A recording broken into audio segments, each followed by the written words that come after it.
the hard way. I had to do it all the hard way. While other folks been working by the light of day.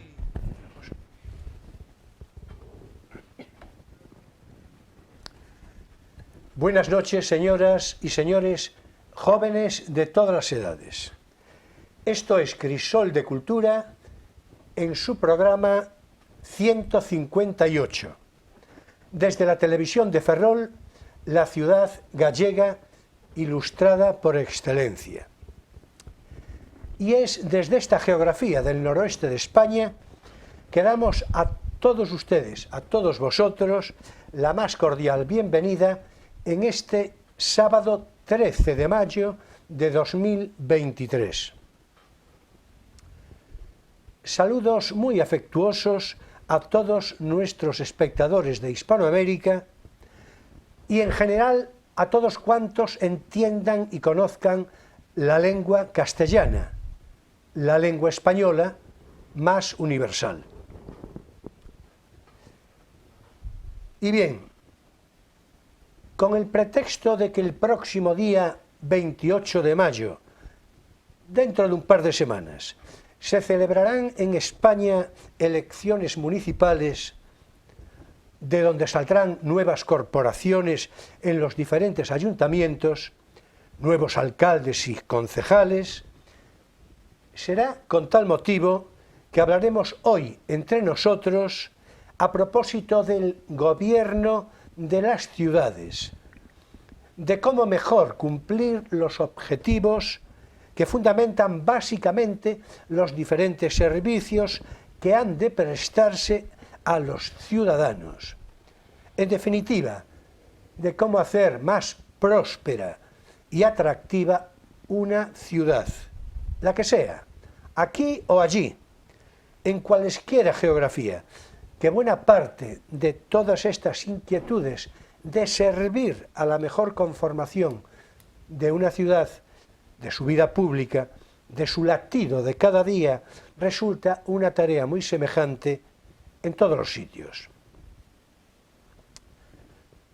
Con todo, antes de entrarle a todas esas consideraciones en torno a la política de las ciudades o de las ciudades en la política, vamos a dedicar un recuerdo en homenaje a la memoria de Arsenio Iglesias Pardo, Arsenio Iglesias, como era conocido en el mundo del fútbol español. Coincide además que nuestro invitado de hoy, al que saludaré enseguida, es también hombre de fútbol y persona del todo idónea para hablar y honrar la memoria de Arsenio Iglesias. Por demás, me acompaña, como es mejor costumbre, Emilio Saldaña, profesor de filosofía. Buenas noches, Emilio. Hola, buenas noches. Ya lo ves, tenemos hoy un programa atractivo y singular con dos asuntos en apariencia del todo dispares, o no tanto, ya veremos. Y es nuestro invitado Francisco Rodríguez López,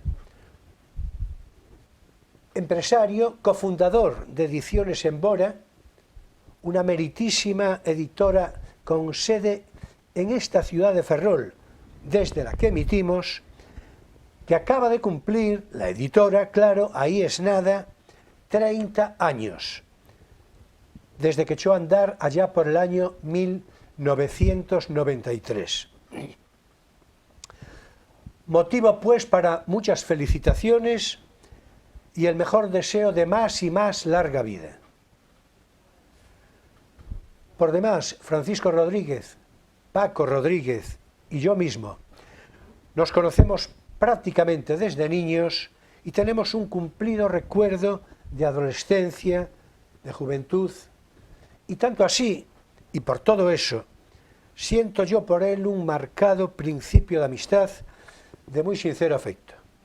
Francisco Rodríguez López, querido Paco, bienvenido una vez más al plató de Crisol de Cultura y ya lo sabes, un placer recibirte. Muchas gracias, que me vuelvas a llamar, no, estoy encantado, siempre, lo que sea, hablar de Ferrol, hablar de los ferrolanos y aportar, si es posible, un granito de arena a los logros que esta ciudad tiene que ir consiguiendo.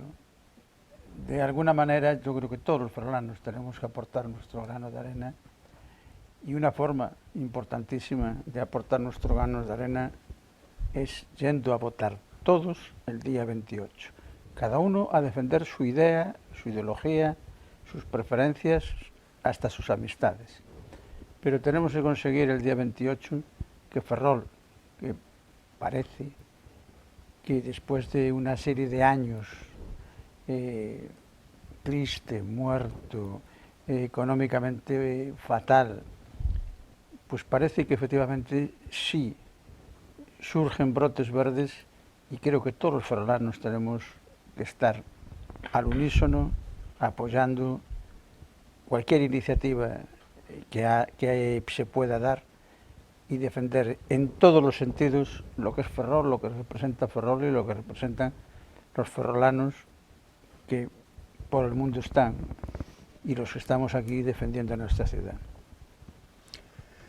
Bueno, ya vemos que hizo una proclama muy de ciudad, muy localista, Paco Rodríguez, que es lo que le cumple, aunque naturalmente, ya lo dije, vamos a hablar de las ciudades en general y de Ferrol después en particular.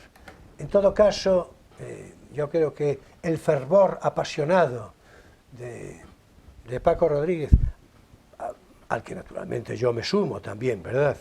Pero nos sumamos todos, seguramente Emilio también, Sí. ¿Verdad? Naturalmente. Pues en efecto, todos a una. Lo que yo ya no esperaba era la exhortación a ir a votar, que me parece muy bien, que me parece muy bien. Pero yo, que en esto de los asuntos políticos no me muevo con mucha destreza, pues yo creo que no lo diría nunca. Con lo cual, mira qué bien, ya lo dijo Paco. Bueno, en todo caso, el fútbol, de una parte,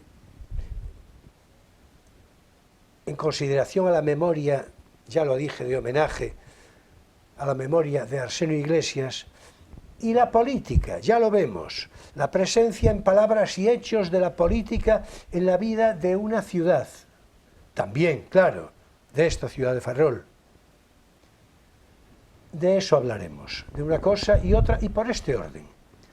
De manera que ahora, en principio, veremos enseguida cómo Arsenio Iglesias inició su vida profesional como futbolista en el año 1950, pero cuando accede como entrenador al Deportivo de La Coruña entre los años 1987 a 1995, es su presidente, el presidente del Deportivo de La Coruña de entonces, Augusto César Lendoiro, personalidad sumamente conocida y reconocida en toda España, y estoy seguro, bien lo sabéis, en buena parte de Hispanoamérica. Nada se diga en Brasil. Pues bien, nuestro invitado de hoy es amigo personal de Augusto César Lendoiro, de tal manera que es de entender cuánto y cómo resulta conveniente y a propósito su presencia hoy en plató para rendir memoria de homenaje al apodado cariñosamente, admirativamente, como el Brujo, o Bruxo, dicho en gallego, Arsenio Iglesias, excelente futbolista y entrenador sobresaliente y singular, como enseguida veremos. Así que, a ver, Paco, háblanos algo, en principio, de tu amistad con Augusto César Lendoiro y entra ya después, como te parezca, al detalle de la memoria de Arsenio Iglesias. Adelante, Paco.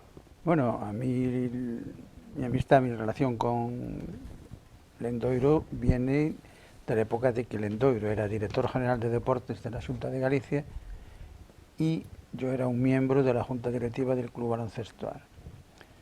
Un hombre que peleó en su época por el deporte en Galicia.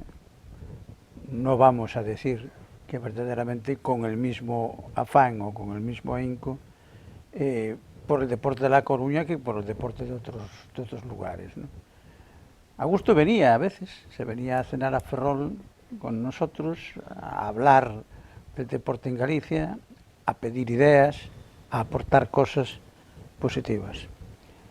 Augusto es un auténtico dirigente deportivo. El mejorcito que yo he visto, quizá de los mejorcitos que yo he visto a lo largo de mi vida, y la prueba está en lo que consiguió con el Deportivo de La Coruña, que llegó incluso en el mismo periodo ser presidente del Deportivo de La Coruña y presidente de la Diputación, lo cual es... Y creo que también, creo que también alguna relación tuvo con el Liceo La Paz de hockey sobre patines, ¿o no? Vamos a ver, él sus comienzos porque como dirigente fue con el Liceo de hockey, efectivamente, que lo hizo campeón del mundo y o sea, el hockey en esta esquina arrasaba, ¿no? Y en La Coruña iba más gente casi a los partidos del hockey que a los partidos del Deportivo. Sí, yo conocí a algunos de los jugadores sobresalientes de aquel equipo, uno de ellos muy reconocido y que ahora mismo soy capaz de ver. Naturalmente hace muchos años que dejé de verlo, pero tuve relación e incluso un trato algo frecuente. Martinazo. Bueno, Martinazo fue el bebeto del hockey, ¿no? Justo. Nosotros con Lendoiro vacilábamos sobre el hockey diciéndoles, pero ¿cómo te gusta ese deporte si el espectador no ve la pelota, no ve con la que se juega, ¿no? Y se juega a tal velocidad que efectivamente no se ve. Él, una vez que en el hockey lo consiguió absolutamente todo, dejó a uno de sus segundos al frente del Liceo y él fue cuando coge el Deportivo en una situación muy crítica en todos los sentidos, a punto de descender a Segunda División B, cuando se salva en el último partido de Liga en el minuto 90 y pico con el gol de Vicente, y a partir de ahí él consigue llevar al Deportivo a donde todos sabemos que llegó, a jugar semifinales de la Champions, a ser campeón de Liga, campeón de Copa, 2 veces campeón de la Supercopa, una gestión increíble, excepcional. ¿Qué sucede?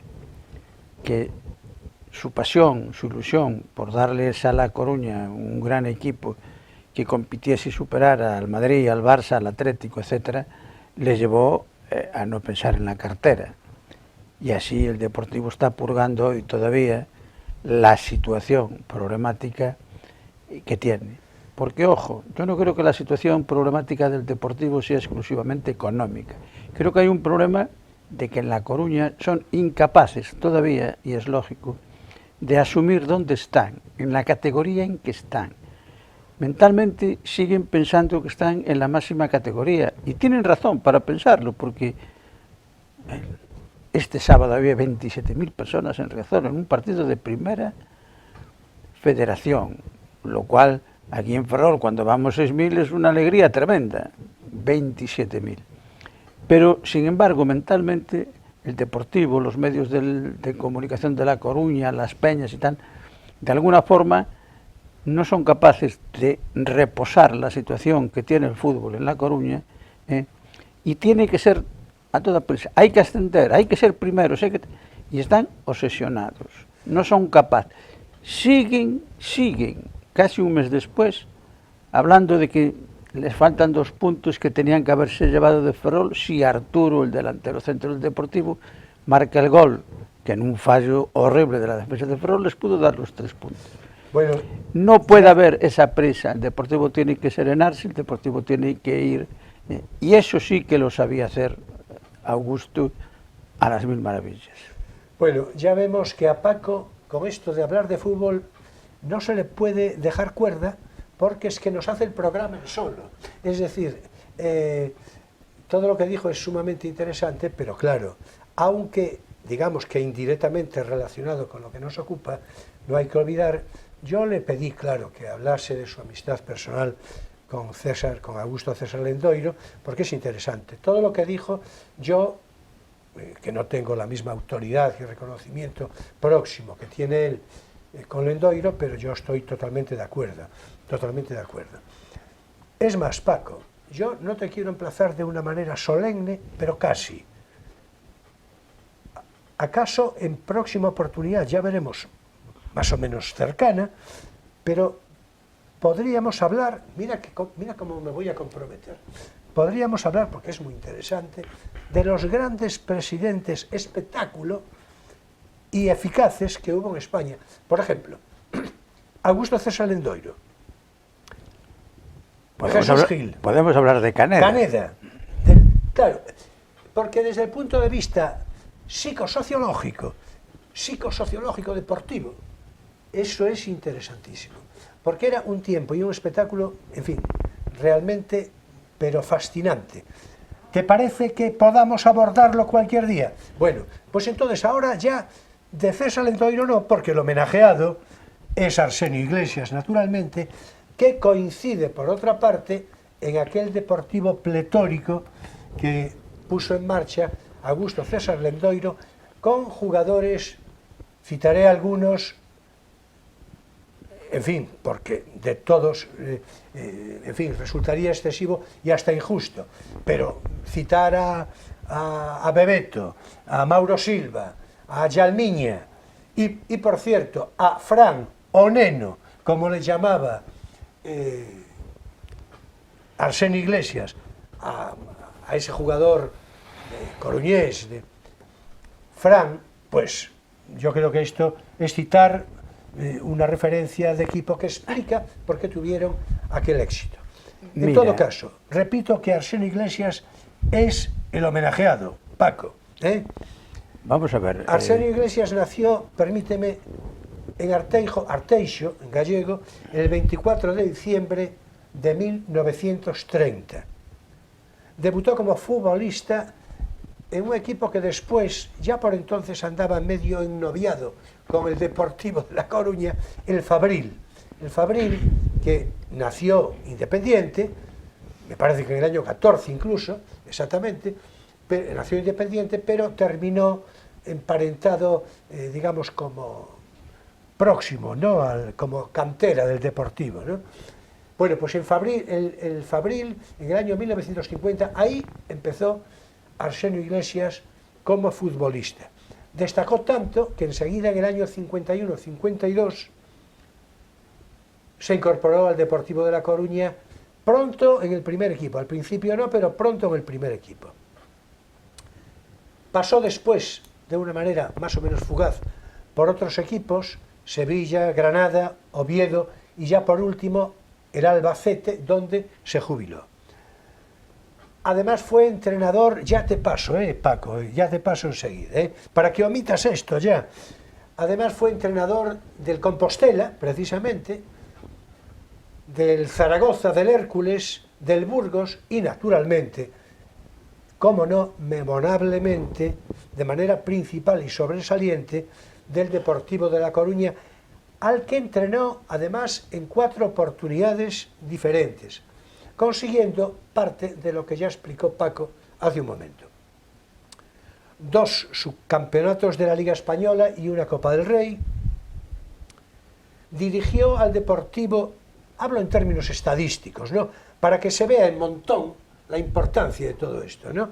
Dirigió al Deportivo en 566 partidos oficiales, con un total, continúo con la estadística, de 250 victorias, 143 empates y 173 derrotas, con 758 goles a favor y 575 en contra. Ya ves que trabajé esto bien, Paco, no digas que no, Bien, unos meses después, y ya termino, de dejar al Deportivo por última vez, en el año 1995, Arsenio Iglesias puso fin a su trayectoria de una manera que yo creo que para él inesperada y en todo caso simbólicamente un broche de oro, porque fue demandada su presencia por el Real Madrid, nada menos,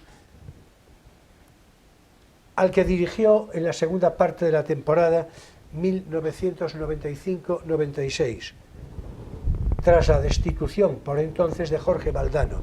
Hay una curiosidad simpática, y ya cierro con esto, de que preguntado, que pasado el tiempo, preguntado Arsenio Iglesias por un periodista que le parecía a mucha gente que ya no se iba a dedicar después del broche de oro con el Deportivo y de todo esto, y dijo él: es difícil, resulta difícil decirle no al Real Madrid. Claro, explicado. Además lo matizó y dijo: no iría a ningún otro equipo. Dijo así, dijo, pero me resulta difícil Mira una decirle no al Real Madrid. Bueno, y Yo, aquí ya lo dejo. Ante todo, quiero manifestar mi antideportivismo acérrimo. Bueno, no hace falta Eso, que lo hagas, yo creo Paco, que eso, o sea, la gente más o menos ya lo sabe. Bueno, hoy de mi generación, todos los forolanos aficionados al fútbol éramos antideportistas. Sí, claro, por eso. Luego por en el eso. futuro, cuando vino el Super Super 2, y viceversa. Sí, la gente se apunta a caballo ganador y además a mí me parece muy bien, cada uno disfruta como lo considere oportuno. Arsenio, yo le conocí en el año 1969, si mal no recuerdo, que vino a un partido amistoso en Mugardos con el Fabril. Mugardos es una localidad muy próxima a Ferrol. Y ya de aquella tenía algo. Era un hombre joven que se había retirado recientemente del fútbol y venía con algo distinto. Los entrenadores todos eran unos señores que estaban allá arriba, que parecía que eran inaccesibles. Él no. Él se juntó allí con los periodistas que había de Ferrol, y todo fue amabilidad, todo fue cariño, y todo fue contestar a todo lo que se le preguntaba. Y repito, era un partido amistoso.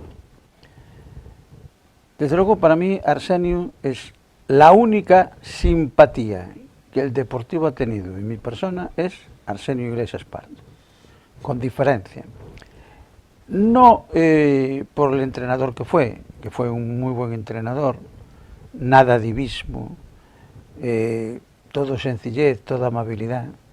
Para mí era un auténtico filósofo gallego, pero más filósofo de la vida real, de la humildad, de la sencillez, de ese carisma gallego característico, que además quedaba totalmente reflejado en sus respuestas, que eran... Es un auténtico, no sé cómo decir, es una auténtica selección de pensamientos de un calado tremendo. Ve pensando que lo de filósofo te lo voy a pasar a ti dentro de un momento. Yo, mira, un poco como ejemplo de su humildad, de su modestia y de su tal, pues era un entrenador que sufría mucho, ¿no? Se cuenta, y yo creo que fue real, que siendo entrenador del Hércules, en el último partido de Liga en casa, el Hércules necesitaba empatar para salvarse. Y en el minuto 86-87, cuando el partido estaba ya acabando, iban 0-0, le marcan un gol al Hércules. Y parece ser que los jugadores del Hércules se dirigieron al banquillo, a Arsenio, y yo estaba escuchando a la radio ese partido, y un locutor decía: los jugadores se dirigen desesperados al entrenador para consultarle qué hacen estos minutos que faltan. Los jugadores del Hércules, naturalmente, salieron, sacaron de centro, se fueron al ataque y empataron el partido en el tiempo de descuento. Bueno, el campo del Hércules se caía, fue impresionante, ¿no? El locutor decía: señores, qué maestro, qué sabio, qué les habrá dicho a los jugadores para que remontaran en 3 minutos un resultado adverso. Cuando acabó el partido, parece que ser que cuando os jugadores se acercaron a él lo que les propuso foi ide a merda, porque le acababan de meter un gol absurdo, y que él no les había dicho absolutamente nada. O sea, eso de alguna manera muestra la honestidad, la sinceridad. Pero se había enfadado. Claro, se enfadó, le vienen ayer y dicen, mister, ¿qué hacemos? Ida merda. Típico, muy gallego, muy de este su forma. Que él era un hombre educadísimo y correctísimo. Claro. Pero esa es una anécdota que está ahí, que se ha contado. Yo, por supuesto, no la he vivido, pero sí... Bueno, yo quiero contrapesar eso, Paco. No lo digo porque que está bien que se enfadó, claro, justamente. Pero yo quiero contrapesarlo con otra anécdota que yo creo que posiblemente conozcas. Tú no tanto, que no, pero a lo mejor también. En todo caso te va a gustar. Cuando debutó en Primera División con el Deportivo, en el año 51-52, él tenía 21 años, 20 años, 21, por ahí.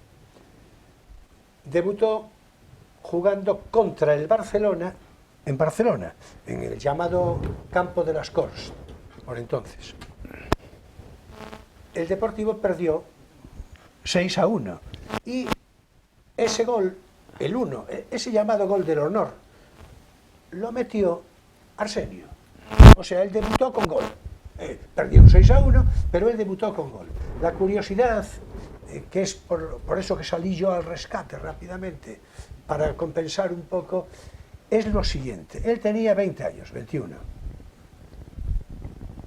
Marca el gol. En la portería de Barcelona estaba una leyenda, que lo iba a ser todavía más, un gran portero de fútbol, un gran guardameta de la selección de España también, Antonio Ramallés, que era un señor, naturalmente, visto desde la perspectiva de un chico de 20 años, ¿no?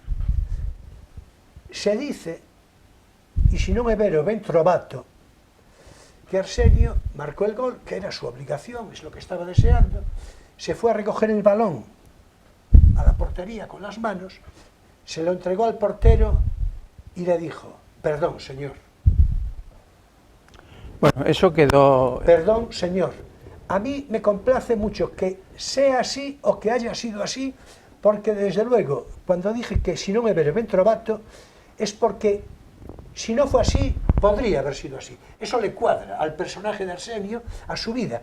Perdón, señor, le hizo a Ramallés, claro que le impresiona a Ramallés, y le acaba de meter un gol, ¿no? O sea que, en fin, muy Era respetuoso, pero no hasta esos límites. Además, él ya desmintió públicamente en más de una ocasión que él no le pidió disculpas a Ramallés. Bueno, porque era muy modesto. Pero él era un hombre de una humildad y de una calidad humana excepcional. Eso no tiene yo creo que la menor Paco duda. dice que no, pero a mí me complace pensar que sí, que lo dijo. Hombre, Paco, no insistas, caramba. Hombre. No insisto. Si él ha dicho que no, para mí es no, punto. Por eso. Pero él dice que no por modestia, por natural modestia.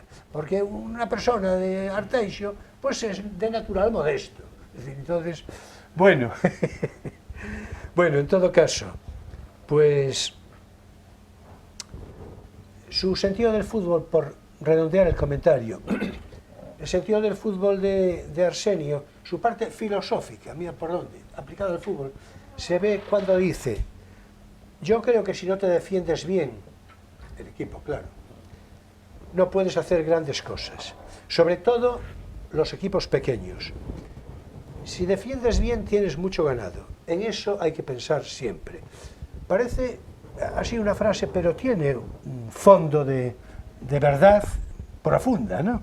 Es decir, defender bien es fundamental. Después hay aquello de que la mejor defensa es un buen ataque, pero eso ya forma parte de otro catálogo. Además, por cierto, que lo diga yo tiene su mérito, porque yo el fútbol lo concibo, en lo personal, como un perpetuo ataque en tromba a la portería enemiga. Es decir, así que por lo tanto... Yo estaba pensando, ¿Cuándo le empiezan a llamar el zorro de Arteixo? ¿Ya cuando...? Sí, el zorro sabio era una cosa ahí... ¿Es por su manera de jugar o es por su manera de dirigir equipos cuando fue entrenador? Yo creo que está asimilado a la consideración filosófica, precisamente. El zorro va a ser... ¿no? Sí, yo creo que está más asimilado a la forma, al entrenador que al jugador, ¿no? ¿O no? No, vamos a ver, yo creo que un entrenador lo que tiene es que jugar con las piezas que tiene, con las piezas que le dan. Luego cada entrenador tiene su teoría, pero si tú tienes, puedes tener muy buen ataque y muy mala defensa. A mí me decía un entrenador de fútbol profesional, el fútbol es sumar, como todo en la vida, es sumar y restar. Si los que tienen que restar, restan bien, y los que tienen que sumar, suman bien, ganaremos partidos. Entonces, en el fútbol cualquier sistema sirve, siempre y cuando, como decía Luis Aragonés, aquí lo importante es ganar, ganar y ganar y ganar. Bueno, pues, y volver a ganar. Y volver a ganar. Pues por esa misma teoría, a mí pensar que un equipo como la Real Sociedad que decían de Benito Díaz, que se colgaban los... Pero hace muchos años, ¿no? Sí, hace claro, muchos años de eso, Paco. Pero es que yo recuerdo esas épocas. Yo soy muy mayor. Bueno, pero a ver, Benito Díaz era el cerrojo por excelencia. Pero bueno, claro. Eso se ha dicho, pero sí. Ha habido otros que ponían el autobús, mira, que decían, y sin embargo te venía Elenio Herrera y decía, vamos a jugar a Sevilla, le vamos a ganar al Betis antes sin bajar del autobús, y le metían 5 o 6. Bueno, Elenio Herrera, que era un gran entrenador, también decía que con 10 jugaba mejor que con 11, sí. Sí, pero él siempre jugaba con 11. El fútbol es un vivero de frases que no te lo puedes ni imaginar, Emilio, que no te lo puedes imaginar. En todo caso, porque tenemos que pasar al espacio divulgativo. Preguntaba Emilio, eso del zorro o del sabio, ¿qué se lo ponen? ¿Por entrenador o por jugador o ya por jugador? No, yo creo que por entrenador. Yo también. Yo creo que... Sí. Él como futbolista sí, porque aplicado a la táctica, ¿entiendes? Claro. Él como futbolista jugaba de extremo derecho, ¿verdad? ¿O no? Jugaba delantero centro, jugaba sí, un poco puestos ahí, de la delantera. Sí.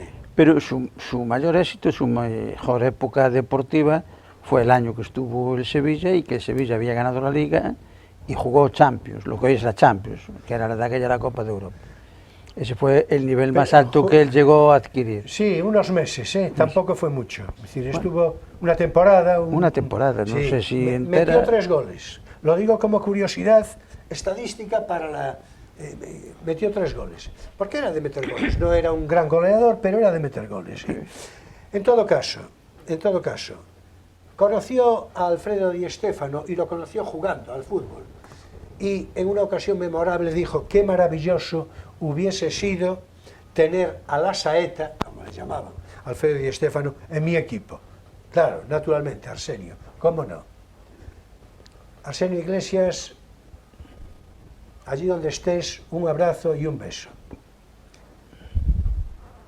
Bueno, ahora es tiempo para nuestro espacio divulgativo, no tienes por qué saberlo.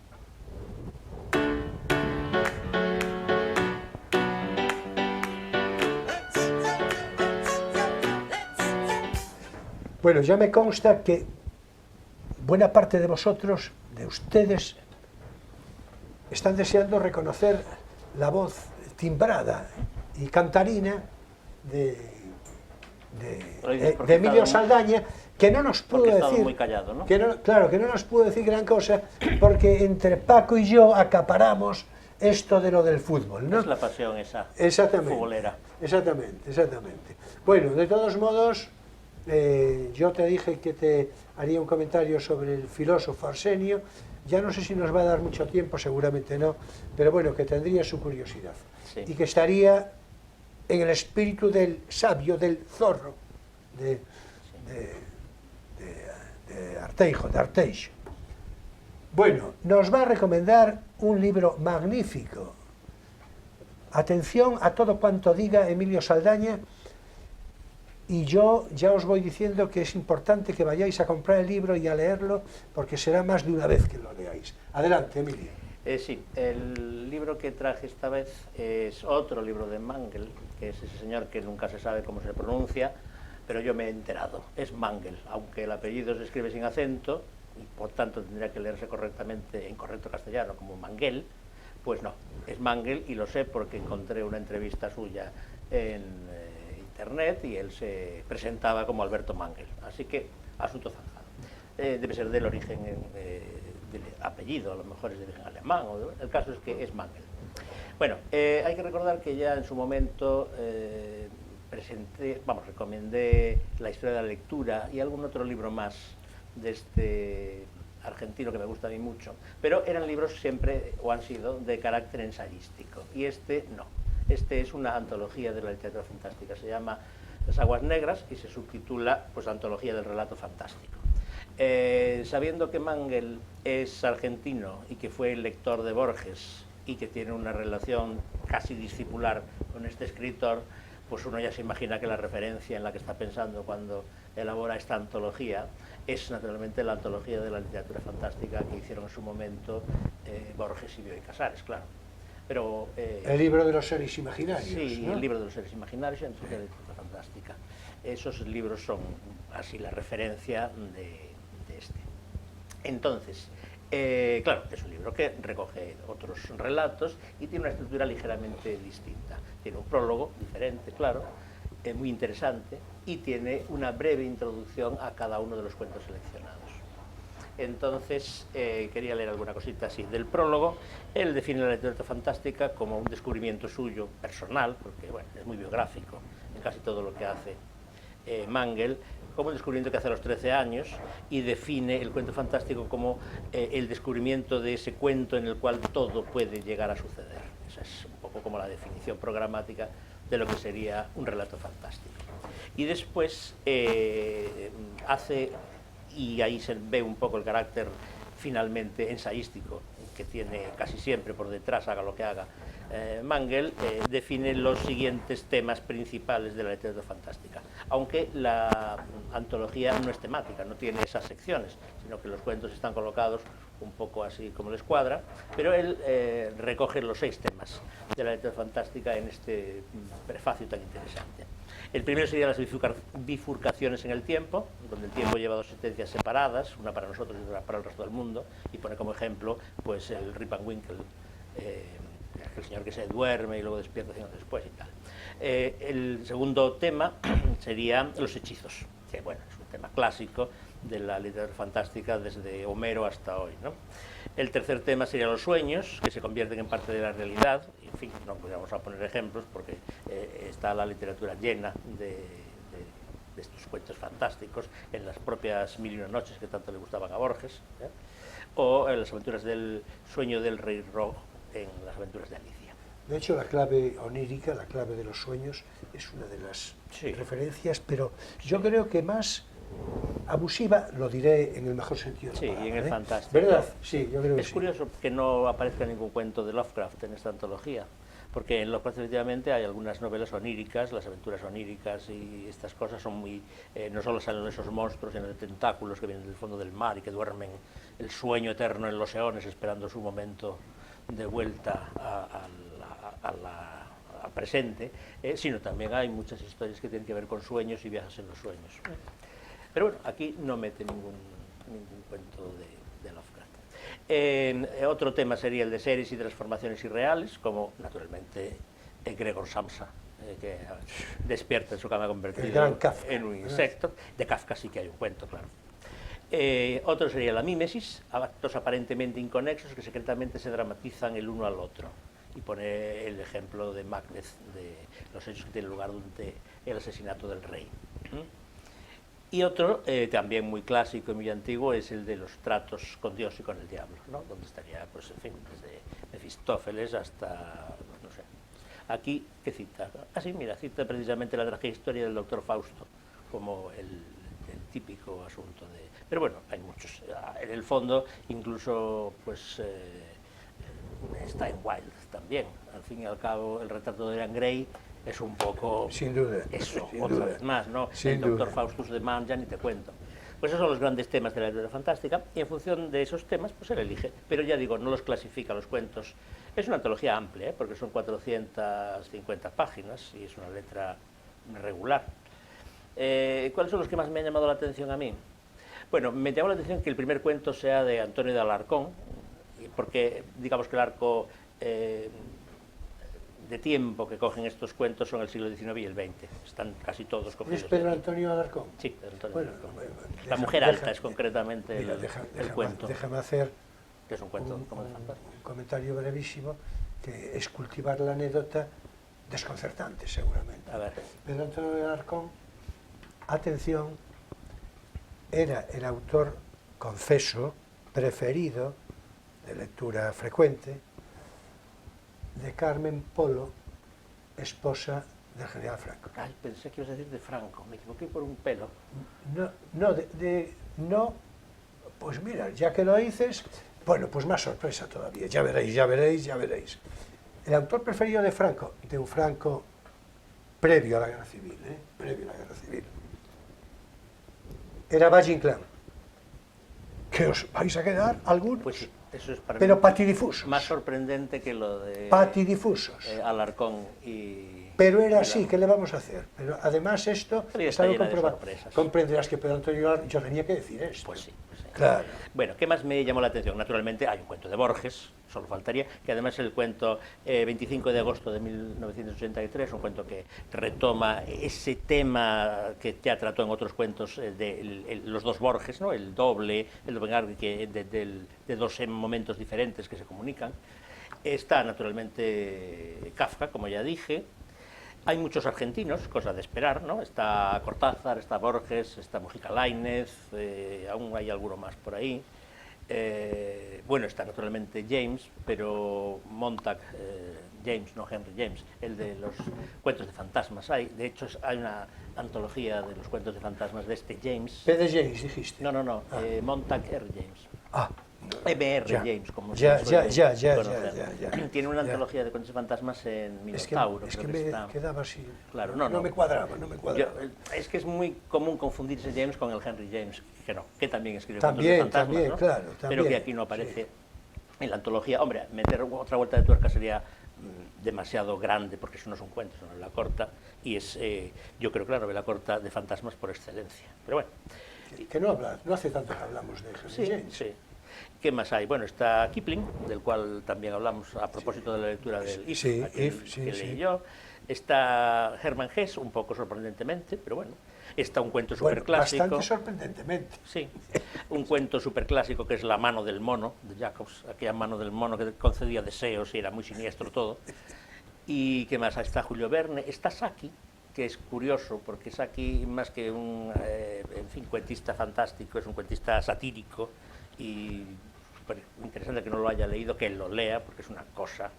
Y después está alguna gente que no te imaginas, por ejemplo, Tennessee Williams o Marguerite Yourcenar, ¿no? Nabokov. Y ahí, de españoles, yo el único que he encontrado, aparte de Antonio de Alarcón, es José María Merino, el de Relatos de un reino mágico, algo así, no me acuerdo cómo se llama esa antología. Y por supuesto está Poe, porque no podía faltar.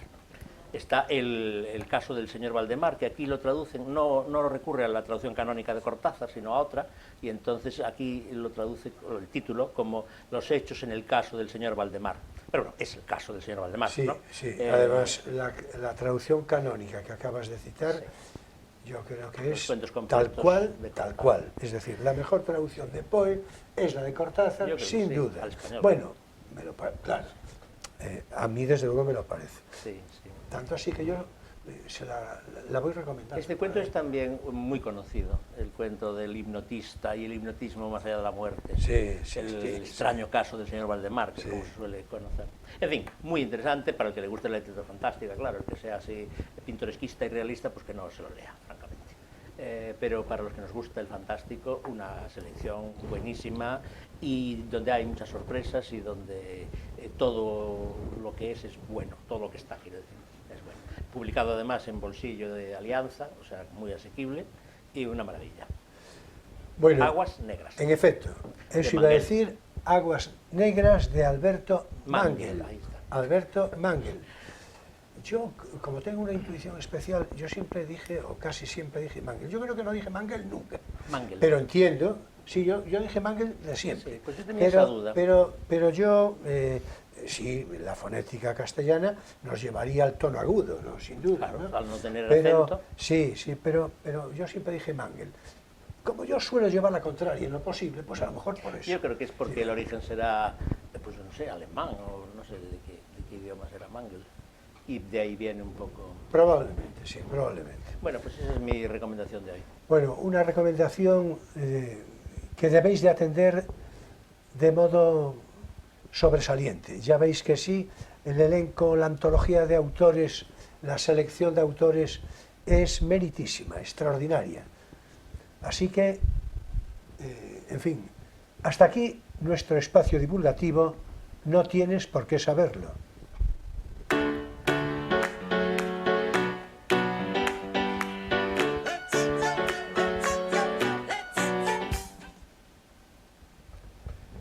Bueno, y ahora vamos a entrar en la segunda parte de la consideración que habíamos hablado, ¿verdad?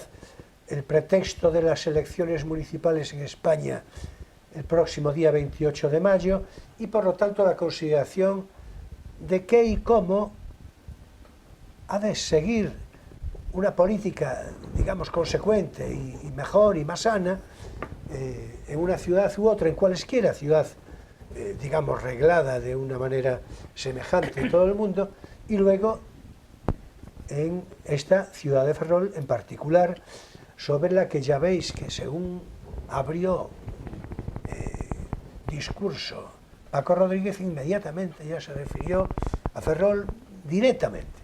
Así que vamos a hablar de una cosa y de la otra, pero claro, como tantas otras veces, Paco, como tantas otras veces, tenemos el tiempo bastante limitado, con lo cual, como yo sé que tú te quieres referir a Ferrol de una manera particular, y a mí también me complace, vamos a ver.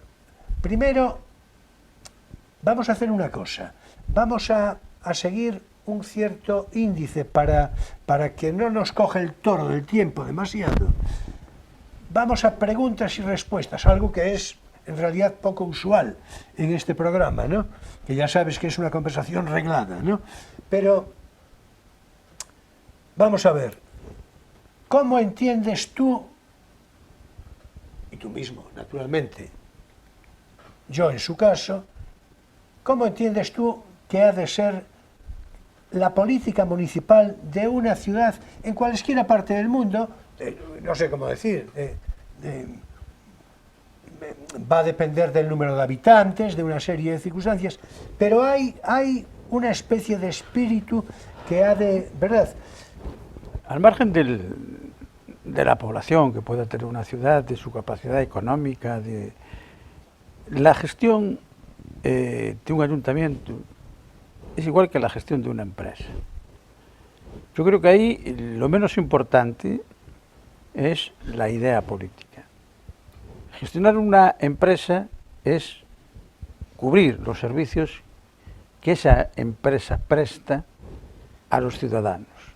Y yo creo que a eso se tienen que dedicar la gente que va a la política municipal, los futuros alcaldes, los futuros concejales. Y además, es la política, para mí es la política de verdad, porque la otra política, la de legislar y demás, ya son palabras mayores. Esta es una política de contacto, una política de proximidad. En ciudades de cierto tamaño como Ferrol prácticamente los conocemos todos.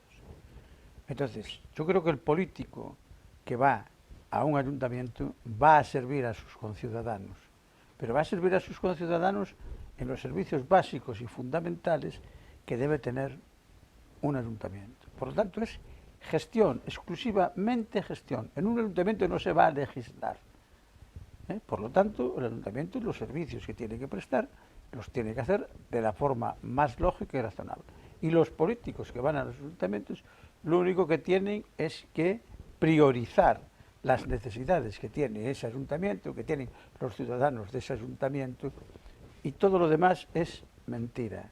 Se están mezclando, como se está mezclando en campaña, la política a nivel nacional, la política a nivel de los grandes partidos, diciendo, por ejemplo, que los resultados de las elecciones municipales y autonómicas van a ser unas primarias de las elecciones generales de diciembre, a mí me parece una auténtica chorrada, porque son, yo repito, para mí son cosas totalmente distintas. Que se presentan partidos, sí, que los partidos son los mismos, sí, pues que en la ciudad de Ferrol se van a presentar 8 partidos, y hay ciudades por el mundo entero con la quinta parte de habitantes y de dimensión, que tienen otros problemas y que tienen unos concejales, y además, cuando se critica a los políticos en general, yo creo que hay que hacer una salvedad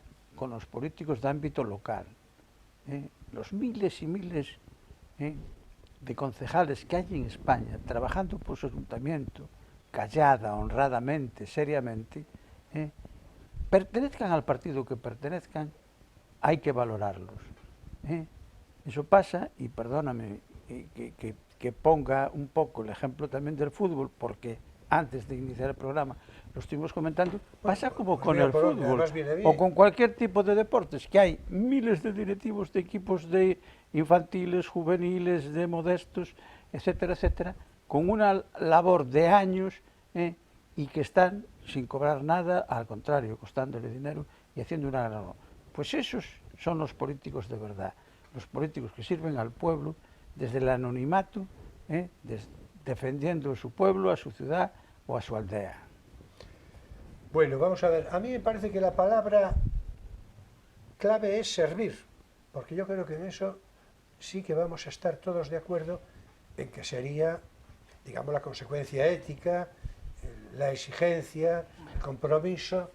Parece que la palabra servir es clave. Servir solo, no servirse, no, servir. Naturalmente. Nada de reflexividad, ¿no? Naturalmente. Transitividad. Exactamente. Bueno, ¿cómo lo ves tú, Hombre, yo creo que eso Emilio? es difícil de discutir.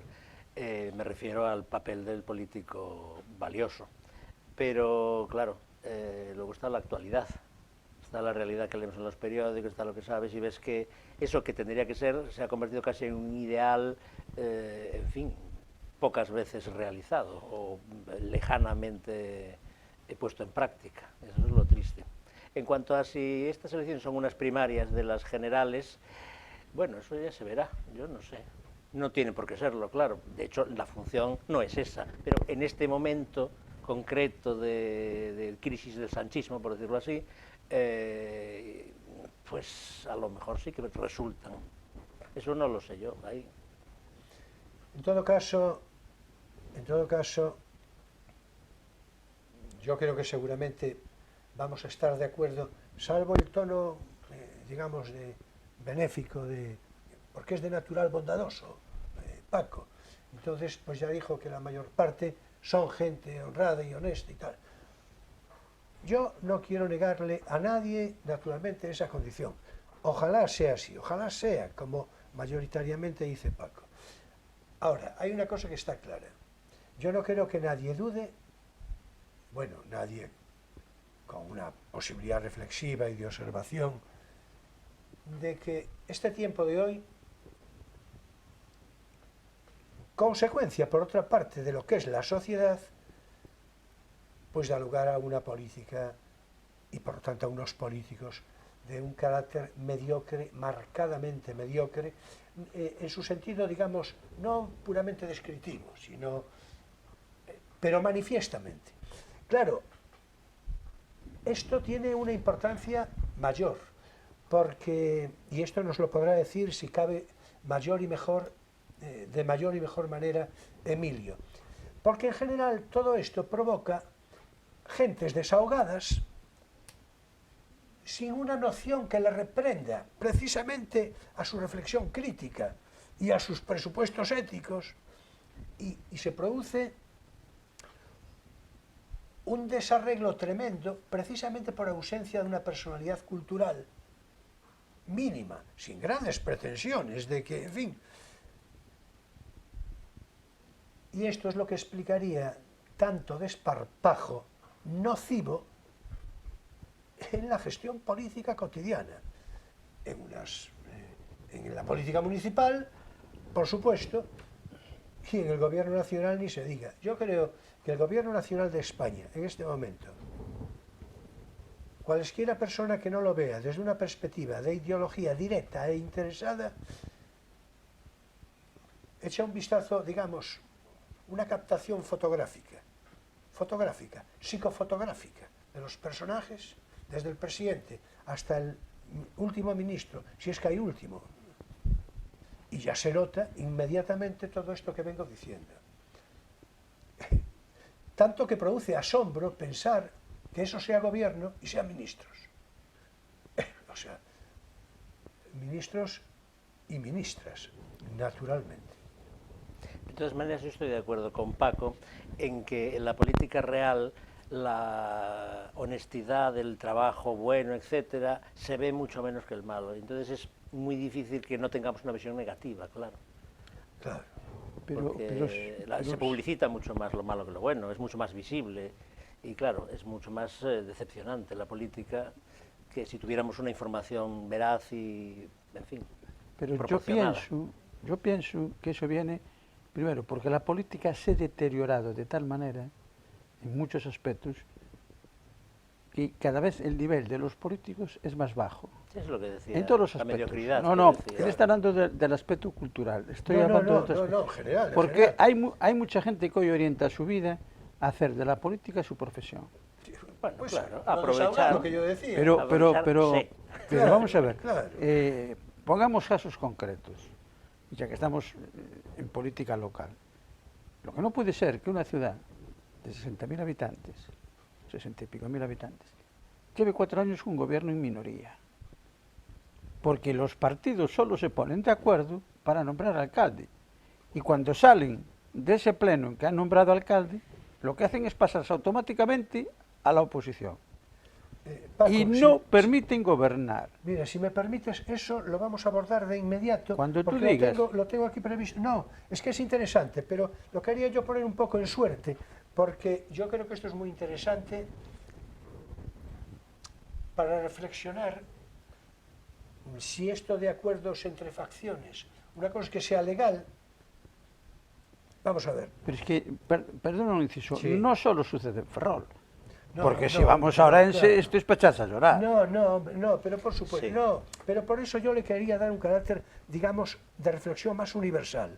Es decir, los acuerdos entre facciones políticas para gobernar, pongo un interrogante, ¿es conveniente, y ya a partir de ahí le entráis a comentarlo, ¿es conveniente o es lesivo?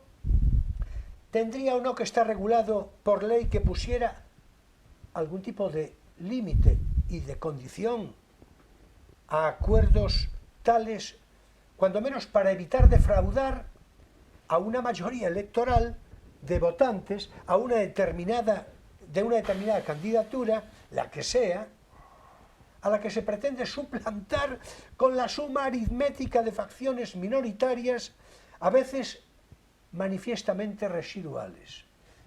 No hay que olvidar, por ejemplo, que el actual gobierno de España, sin perjuicio de la consideración crítica que merezca, que si me pongo a comentarlo yo, en fin, no nos llegan 2 o 3 programas seguidos, o a lo mejor ni siquiera eso, porque yo creo, repito, que se describe en sí misma. Se mira y ya está. Pero no hay que olvidar que el actual gobierno de España está sustentado por un voto de un partido que se llama Teruel Existe. Así empezó todo. Es decir, es que es una cosa que yo creo que es para pensarlo, a ver si eso resulta democrático o resulta democrático pro domo sua, es decir, porque les interesa. Pero vamos a ver, ¿cuál es el problema, en mi opinión? Que gobernar no es fácil, y es sacrificado, y hay que estar preparado, y hay que trabajar duramente. La oposición es más fácil, lo que está sucediendo en Ferrol. En Ferrol llevamos 2 legislaturas, 8 años, con un gobierno en minoría. Y el resto es oposición. Entonces yo me pregunto, y yo sé que esto que a esta pregunta que yo me voy a hacer, me van a caer chuzos de punta. Es que los ferrolanos no sabemos votar. Es que los ferrolanos en las elecciones locales votamos solo por el partido y por la ideología.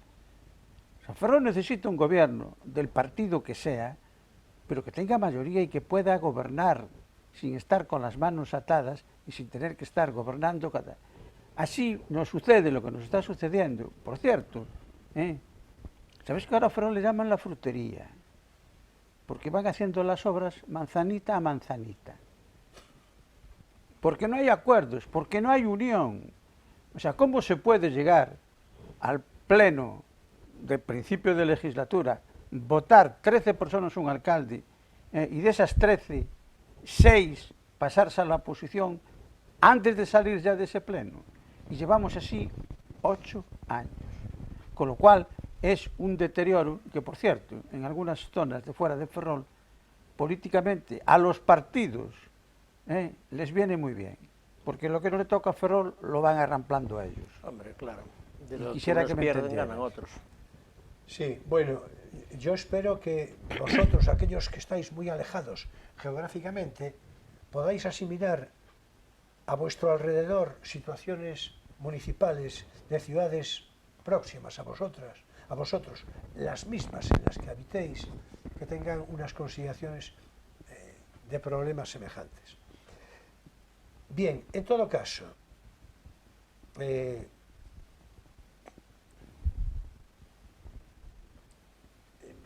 ¿qué consideración te parece, Emilio? Porque estamos a punto de cerrar. ¿Qué te parece así lo que viene diciendo Paco y todo esto? Yo creo que lo de las facciones minoritarias es conveniente o es lesivo, habría que prohibirlo por ley, ya sé que la palabra suena, o condicionarlo mínimamente para que no haya teruel existe. Es que bueno, eso es una cosa... Pero puede existir, la cuestión es que pero yo creo que no todos pueda conseguir un entendemos papel de lo que bisagra quiero. tan, Claro, de ninguna tan manera. importante, O sea, una cosa tan mínima. Es que no podría ser, es que éticamente, eso es éticamente, tú ocúpate de la ética, éticamente eso es intolerable. Es inadmisible. Nadie puede decir, pues ahora viene este gobierno porque la suma, y Teruel existe. Hombre... Sí, facilita unas situaciones de chantaje, por supuesto, simplemente. Por supuesto. Bueno, la palabra chantaje yo creo que es tan descriptiva que ya me ahorra a mí decir, agregar más cosas. Bueno, pues nada, que las elecciones municipales en España, a ver, y en Ferrol en particular, Paco, que yo sé que tú quieres cerrar, en fin, ya todos los espectadores se dieron cuenta de que lo de Ferrol es tu objetivo, como es natural, claro, que para eso estamos... Yo si tú quieres hablamos de Pontevedra, donde No, los resultados no. en las generales son unos y en las locales son otros. Y hay un alcalde que lleva ahí casi 20 años, que es de un partido, digamos, minoritario políticamente en Galicia, como es el Bloque, y que lo está haciendo muy bien. Sí, se está refiriendo a No Pontevedra. el desastre no. que se ha generado en Orense, en donde a mí me gustaría ver en Orense un bipartito PSOE y PP en Orense para sacar Orense adelante. Y me gustaría que en Ferrol, los ferrolanos, nos demos cuenta de que hay que votar al partido que pueda gobernar 4 u 8 años con las manos libres. Y eso en Ferrol no ha pasado nunca. Ha pasado una legislatura y a la siguiente se volvió. Porque el margen entre los partidos de izquierdas y el único partido de centro-derechas que hay en Ferrol es mínimo, y baila un concejal de una... Hemos tenido el error, cuando gobernó Ferrol en Común, de volver a repetir lo mismo, repartir los votos entre las 3 izquierdas que hay en Ferrol, al margen de los partidos minoritarios que se presentan, porque aquí hay 4 partidos en el ayuntamiento, pero se presentan 8, y en la legislatura anterior se presentaron 11, si mal no recuerdo. Entonces, lo que tenemos que intentar, porque lo que está claro, que los partidos sí no lo tienen claro, es que el ayuntamiento se va a gobernar, no a hacer oposición. Tiene que haber una oposición, pero tiene que haber un gobierno suficientemente fuerte y suficientemente cohesionado para poder gestionar, porque, repito, el ayuntamiento es una empresa. Vosotros imaginaros una empresa donde los socios, los accionistas, el gerente mayor y lo que sea, andan a tiros todos los días. No puede ser, y eso va en detrimento de la ciudad. Y Ferrol está en un momento de su historia, para mí, fundamental, con todos los cambios que se pueden producir a nivel económico, a nivel empresarial y a nivel social. Por lo tanto, Ferrol necesita un gobierno fuerte. Me da igual de la ideología, porque la ideología es una parte de lo menos importante dentro de un gobierno municipal. Ferrol necesita un gobierno de mayoría que pueda tomar decisiones, que pueda rematar las cosas que se han iniciado y que no se van a terminar en esta legislatura, y que además yo no digo que estén mal. Estamos discutiendo que si lo de la calle de la Iglesia. La calle de la Iglesia, el gobierno actual le ha dado prioridad y ahí está, y hay que terminarla lo mejor posible. Y punto, igual que la calle de San Francisco. Y de una vez por todas crear qué preferencias tiene Ferrol y necesita Ferrol para salir adelante de una vez y no tengamos que andar siempre llorando y lamentando. Porque además necesitamos un poco de ánimo y un poco de euforia y nos lo va a dar el Racing este año, hombre. Bueno, el Racing es el equipo de la ciudad, el Racing de Ferrol, el equipo de fútbol de nuestras devociones. Andar a tiros es una metáfora, naturalmente, ya lo entendéis, es una metáfora. Y ahora, yo pensaba que ibas a cerrar tú, pero va a cerrar Emilio, porque ya te dejé a ti ahora, entonces es el que manda. va a cerrar, sí, es que Señor director y presentador, exactamente. y yo, como no soy un concejal de la oposición, acepto a que tengo que aceptar. Exactamente.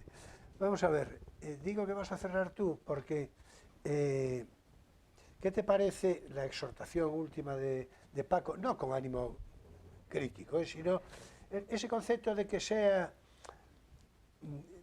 Vamos a ver, yo en lo fundamental estoy de acuerdo con Paco, en lo fundamental. Y en lo fundamental es mucho, en casi todo. La discrepancia que pueda tener yo y que te traslado a ti para ver qué te parece, es lo siguiente. La gestión como empresa de un ayuntamiento, el espíritu que te mueva a decir eso, Paco, yo estoy de acuerdo, el espíritu.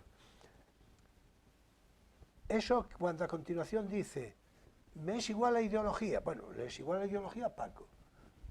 A mí me parece que eso no es irrelevante. Me parece que sí la ideología puede hacer que Paco se acuerde cuando dijo de que le era igual la ideología. Porque claro, yo creo que sí, que la ideología, que es la ganga de las ideas, esta es frase mía. Otros la dijeron de una manera u otra porque está todo dicho. Pero así, la ganga de las ideas, así, con esa literalidad, lo dije yo in illo tempore ya, hace mucho tiempo de esto. La ideología es la ganga de las ideas, es lo que suple y nutre la cabeza de los que no tienen ideas o tienen pocas y malas. Es decir, entonces la ideología, yo creo que sí que puede hacer o deshacer dependiendo de las circunstancias. Y entonces ahí ya la gestión de la empresa ya veremos. Sí. Lo que pasa es que también es verdad que la ideología pesa más en unas generales donde hay programas, donde hay una política de partido, etcétera, que en unas municipales donde se vota muchas veces a personas más allá de que sean de un partido o de otro. Por eso habla de lo de la empresa, claro, la consideración de la empresa, claro. De grandes alcaldes que no son grandes alcaldes por ser de tal ideología, sino a pesar de ser de tal ideología, ¿no? Bueno, y aquí tenemos próximos algunos casos, y en España, en realidad, ¿no? Es decir, por supuesto. La gente de Pontevedra no vota a ese alcalde porque sea del bloque, sino más bien a pesar de que es del bloque. En efecto. Y yo no sé si Abel Caballero es un caso parecido o en su momento fue también... En estas elecciones se vota más a la persona que al partido. Claro, pues eso sí, claro, por eso habla de la empresa, por supuesto. Porque la gestión es una cosa más personal que el programa. Hombre, el caso de Paco Vázquez, Francisco Vázquez es un caso parecido al de Caballero. Sí. Le hubieran votado igual si fuera de Izquierda Unida. Sí, bueno, y otros, por diferentes motivos, y ahí sí es verdad que ahora... ¿Estás de acuerdo en que después los presupuestos que se van a manejar, o sea, el dinero público, nada menos, eso no es lo mismo que lo maneje la inspiración de una ideología o de una aplicación empresarial, como dice Paco, o en fin, o ya se verá. Bueno, con esta exhortación, Paco empezó por decir: ferrolanos, id a votar, llenad las urnas de votos. Bueno, pues yo no pensaba decir esto, pero claro, me contagió Paco, y entonces el día 28 de mayo, espectadores de Hispanoamérica, permitidme esta licencia local: ferrolanos, uníos alrededor de las urnas y votad, votad en libertad. En conciencia. En Y libertad en conciencia. y en conciencia. En libertad y en conciencia. Yo creo que esto ya nos queda. Bueno, en fin. ¿Os parece bien? Bueno, pues ahora es tiempo para nuestro espacio lírico. Poesía eres tú.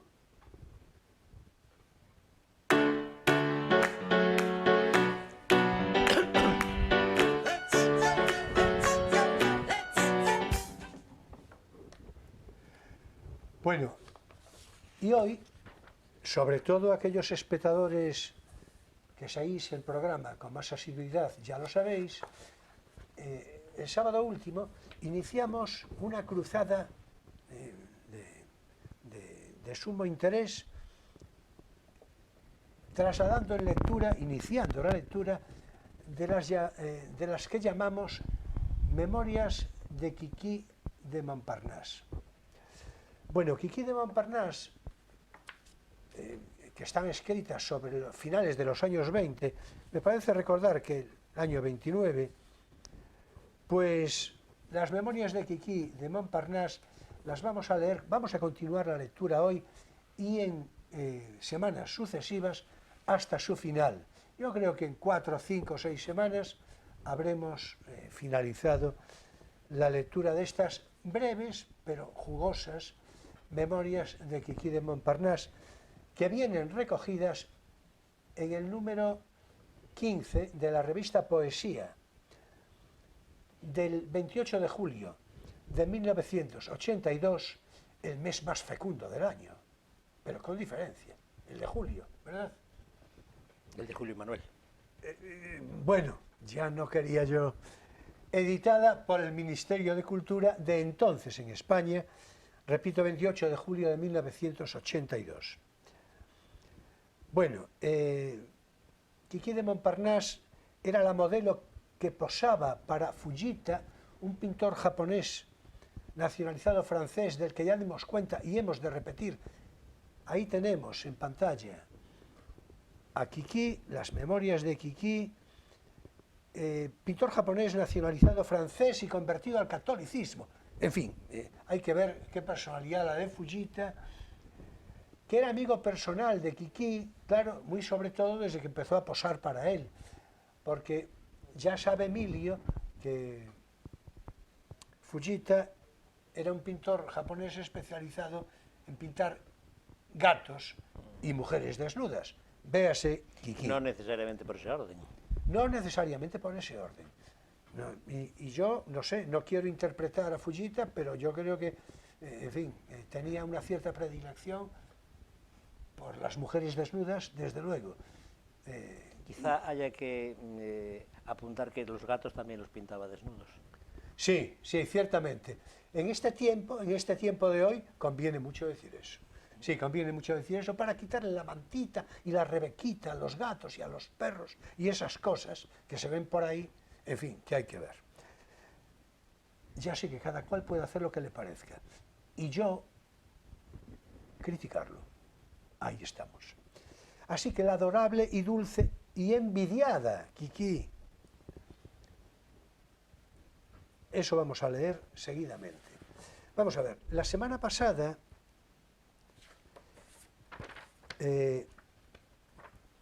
leímos, además de mi amiga Quiquí, yo introduje mi infancia en Borgoña. Hoy va a leer Emilio mi llegada a París, la de Quiquí de Montparnasse, y yo cerraré con mis primeros trabajos. Así que adelante, Emilio, con mi llegada a París. Sí. Ahí lo tenemos. Tengo 12 años.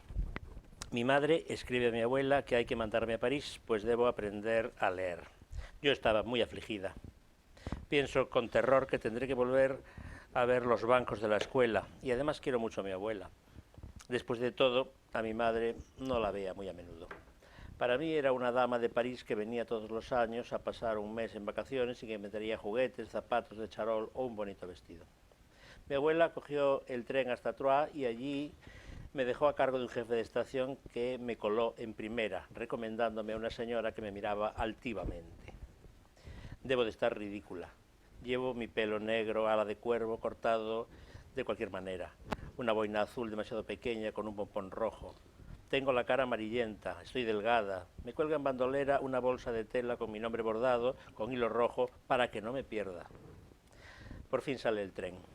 Lloro como un surtidor y la señora cada vez me mira más. Me pregunta por qué lloro y únicamente puedo pronunciar una palabra: abuela. Me doy cuenta de que le molesta que llore. Para demostrar mi heroísmo, saco de mi zurrón un pedazote de salchichón al ajo y una botellita de vino tinto. Como, bebo, lloro. Mi salchichón perfuma todo el vagón y la dama pone cara de asco. Sigo llorando. El tren llega a París. Me entregan a mi madre, medio enloquecida de miedo a que me hubiera perdido. Pero la verdad es que mi silueta era tan peculiar que no podía pasar inadvertida. Montamos en un coche de punto.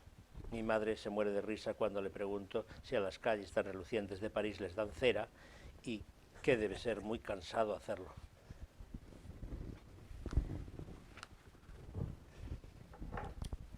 Bien, me hago yo las gafas y leeré lo siguiente, lo prometido, mis primeros trabajos, los de Quiquí, de Montparnasse. Tengo 13 años cumplidos. Acabo de dejar la escuela para siempre. Sé leer, contar y nada más. Entro como aprendiza de encuadernación, 50 céntimos a la semana. Trabajo algún tiempo. Una amiga de mi madre dice que podría ganarme 3 francos al día en una fábrica donde reparan los zapatos de los soldados. Estamos en guerra. Los zapatos llegan del frente para ser desinfectados. Vuelven a la fábrica para introducirlos sin aceite y ablandar el cuero. Los coloco sobre los moldes de madera y a base de martillazos se les da un nuevo aire. Luego hice otros trabajos, soldadura, globos dirigibles, aviones, granadas. Entre mi madre y yo sacábamos lo justo para llegar a fin de mes. A mediodía comía en una tabernucha popular por 8 céntimos. Pero la verdad, dejaban demasiadas piedras en las lentejas. Bueno, no me digáis que no son atractivísimas las memorias de Quiquí de Montparnasse. Y lo bien escritas que están, ya veremos, eso lo hablamos el otro día, porque yo creo que esta chica tenía una inteligencia natural prodigiosa que le permitía una suerte literaria importante, ¿no? Bueno, la próxima semana continuaremos con las memorias de Quiquí de Montparnasse y ya os voy anunciando que leeremos como mínimo, acaso algo más, pero como mínimo, Criada para todo, El amor a la espera y Primer contacto con el arte. Pero eso, ya digo, será la próxima semana. Hasta aquí nuestro espacio lírico, poesía, eres tú.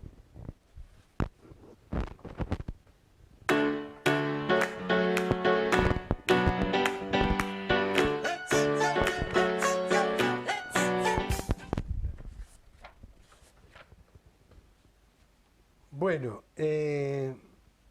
finaliza también aquí, claro, Crisol de Cultura, en este sábado 13 de mayo de 2023.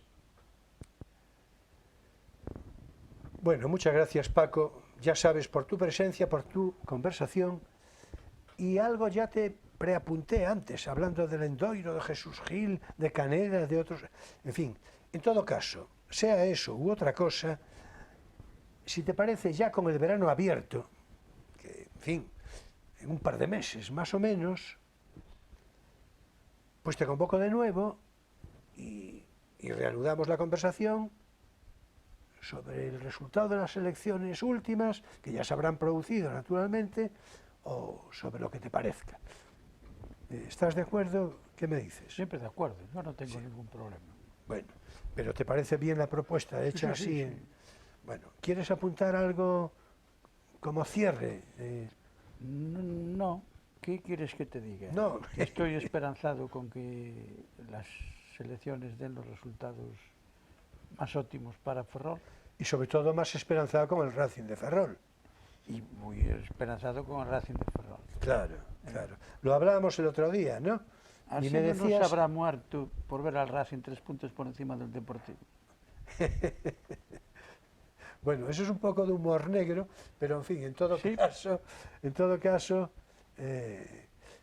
Bueno, tenía una edad, no cabe duda, sí, y llevaba un tiempo pues padeciendo un Parkinson. sí, sí, así es, Por lo así es. tanto, Así bueno, es, así es. Llegar a esa edad me parece un privilegio y yo me apuntaría, si hay que firmar en algún sitio, yo me apunto. Sí, sí, perfecto, perfecto. Bueno, muy bien, Paco, pues repito, muchas gracias. La próxima semana será nuestro invitado, aquellos que seguís el programa con frecuencia, recordaréis que hace unas semanas, tampoco tantas, estuvo aquí un personaje, digo personaje, persona y personaje, naturalmente, ¿verdad? Pero lo digo con mucho cariño, Carlotti, que es, yo lo presenté como poeta, que yo creo que a él le complace, también le pueden complacer otras cosas. En Es todo algo caso, más que un poeta. sí, en todo caso es una personalidad heterogénea, en fin, ya vemos lo que dijo Paco, que ya veo que lo conoce. Bueno, quedamos en hacer un nuevo programa porque diseccionamos su biografía, quien lo conoce muy bien, en todo caso mejor, es Emilio, mejor que yo, digo, cuando menos, ¿no? Diseccionamos su biografía en dos partes. La primera fue la ofrecida hace unas semanas y la segunda lo será la próxima semana, el próximo sábado. A mí es la parte que más me gusta, la que me parece más literaria, con una referencia, digamos, más aventurera, más vitalista, y aunque entreverada un poco de ideología, mira por dónde, la suya, la de Carlotti, digo, pero es la menos ideologizada, por otra parte, también, ¿no? Sí, porque Nada la vida más. se resiste Claro, al molde. Exactamente. La vida se resiste al molde. Bueno, tú te acabas de ganar el sueldo de hoy, ¿eh? Sí, no, con esa frase. Dime, Paco. Yo quería desde aquí, ya que hablas de Carlotti,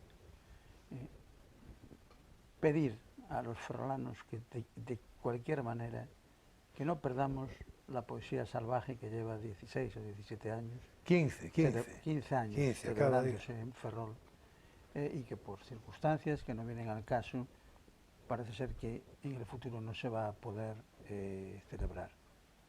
Yo propongo, primero pido al nuevo gobierno municipal que colabore como lo ha hecho hasta ahora, y que a toda la gente que estamos involucrados con la cultura de Ferrol apoyemos que eso no se puede ir de Ferrol. Las cosas que tenemos en Ferrol, que son positivas, al margen de ideologías, de que te guste o no te guste, hay que defenderlas a capa y espada. Yo espero que el año que viene Carlotti y Fernández estén al frente otra vez de Poesía Salvaje y podamos disfrutar de unos días de poesía como ellos han venido haciendo en estos últimos 15 años. Bueno, en esta última edición, que a lo mejor el próximo día algo citaremos, en esta última edición, al final, digamos que por donaciones y por intervenciones tal, se pudo celebrar. Lo que no estaba previsto, Carlotti, te lo digo por si te coincide de ver el programa, yo no sabía que Paco iba a hacer una reivindicación tan apasionada de lo de poesía salvaje. Pues mira qué bien, pues yo me sumo con entusiasmo y ya vemos que, claro, es que no tenemos remedio. Es decir, así que tú te sumas también. Sí, sí, claro. Nos sumamos todos, Carlotti. Así que, queridos amigos, señoras y señores, jóvenes de todas las edades, la próxima semana hablaremos con Carlotti, seguiremos con su perfil biográfico, hasta sus últimas consecuencias, ¿verdad? Señoras y señores, repito, jóvenes de todas las edades, mi gratitud entera y toda por vuestra presencia fidel de cada semana, por vuestra actitud y consideraciones críticas, también por vuestra simpatía. Nos vemos el próximo sábado en Crisol de Cultura a las 9:30 de la noche, hora española, con repetición el domingo sobre las 7:30 de la tarde. De otra parte, ya sabéis, todos nuestros programas anteriores, este mismo próximamente, están a disposición en YouTube a través de Internet, y ahí también contamos con vuestra visita, de manera que podáis disfrutar, criticar, observarlo y ver críticamente todos nuestros programas anteriores dedicados a los más variados asuntos de la cultura, y que yo creo que merece mucho la pena. Claro, yo tengo esa convicción, Emilio también, pero es que además nosotros somos infalibles, ¿no? Pues por lo menos tú. Exactamente, ya esperaba yo por lo menos yo, justamente. No es la infalibilidad del Papa, no es esto, que no, pero es una infalibilidad que tengo yo, porque a mí también me atañe, y lo digo con todo rigor solemne, el Espíritu Santo. Bien, nos vemos en Crisol de Cultura, Televisión Ferrol, el próximo sábado. Será un placer. Y bien, ya sabéis que paso lista. Muchas gracias.